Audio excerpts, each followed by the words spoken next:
Ako naging bahagi ako ng Home Along the Riles for 1 year.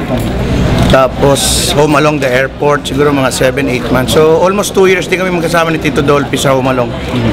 And as a comedian, as a parang anak, siyempre malungkot tayong, marami tayong natutunan sa kanya at napakarami Tunan po. Ano po yung mga naibahagi po ni Tito Dolphy po sa inyo? Ang isang hindi ko makakalimutan na sinabi ni Tito Dolphy sa akin nung Home Along the Riles, yung kasi madalas akong matanong, sabi sa akin lagi, Dennis, how do you divide your love to your children? Kay Tito Dolphy ko natutunan yung sagot na you don't divide your love to your children, you multiply. So yun yung isang sinabi ni Tito Dolphy na hindi ko makakalimutan habang ako'y nabubuhay.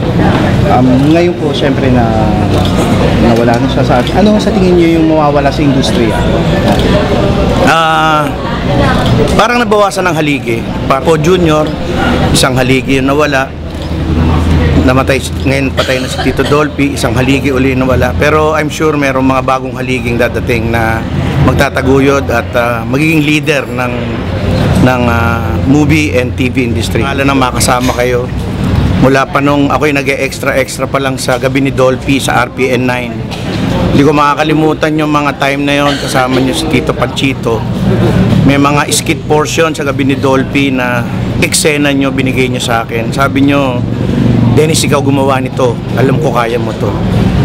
Hindi ko na matandaan kung anong taon yung Gabi ni Dolphy, pero RPN 9 yun. Tapos, kaya tuwan-tuwa ako noong 2003 nang sabihin sa akin nila Mr. M na isasama nila ako sa Home Along the Riles. Tapos tinanong daw nila si Tito Dolphy, Tito Dolph, bibigyan po namin ng role si Dennis Padilla rito sa Home Along.